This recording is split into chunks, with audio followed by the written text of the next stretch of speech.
Welcome to another episode of Daniel Reviews The X-Files. This time I'm reviewing Season 3. Caution! If you have not seen Season 2 of The X-Files, do not watch this video as there will be Season 2 spoilers in this video. You have been warned. In Season 2, Scully got abducted by aliens, Mulder has never been closer to the truth, Mulder's sister Samantha has been confirmed alive, Mulder got assigned a new partner, that new partner's name is Alex Krycek, and well, Alex Krycek is just a major pain because he's basically hindering Mulder's search for the truth and just being a general pain. With the death of Deep Throat, Mulder gains a new informant. That informant is never really named, but he is referred to as Mr. X or X. Eventually, Mulder receives a digital tape that has some documents that were stolen from the Defense Department by a hacker known as the Thinker, and those documents relate to extraterrestrial life. Eventually, the Thinker is murdered by Alex Krycek. Also, Mulder's dad was shot and killed, but not before we learned that Mulder's dad and the Smoking Man worked together on some sort of cover-up about aliens. Mulder also found out that there is something hidden on a Navajo Indian reservation, so Mulder goes out to investigate, and at first glance it looks like a UFO, but upon closer investigation it turns out that it's actually a boxcar. So Mulder goes inside the boxcar to see what's inside, and guess what he finds? There are extraterrestrial bodies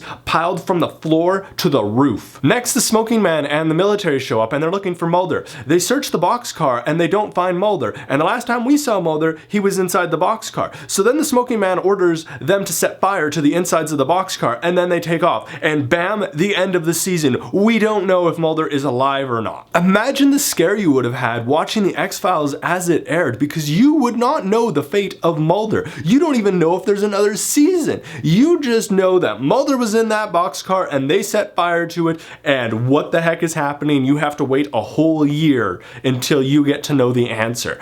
Oh man, that must have been so hard for the people that were watching The X-Files as it aired. I don't even know how they handled that. In Season 3, we find out that Mulder survived and that there are people trying to kill Scully, and eventually events happen that allow Mulder and Scully to resume work on The X-Files, and the people that were trying to kill them have stopped. Also, we learn a lot about Walter Skinner. Season 3 deals with things like astral projection, cats, lepers, cockroaches, planetary alignment, psychic abilities, gargoyles, and much, much more. Season 3 was really great to watch, however, it was the first season that contained an episode that I actually didn't like, and that was the episode that had Mr. Chung in it. Now for the segment of familiar faces on The X-Files. The girl who plays Kaylee in Firefly/Serenity was in an episode, so was Ryan Reynolds, and so was the guy who plays that dad in That 70s Show. Also, the guy who plays Henry Wu in Jurassic World and Jurassic Park was in an episode, and in that same episode was Lucy Liu and James Hong. The ending of Season 3 was not like the ending of Season 1 and 2. It was actually quite tame in comparison. However, they did make the ending of Season 3 to be part 1 of a part 2 episode, so naturally, of course, I had to watch the first episode of Season 4. Well, that covers Season 3 of The X-Files. In the comments below, let me know what you think of Season 3 of The X-Files.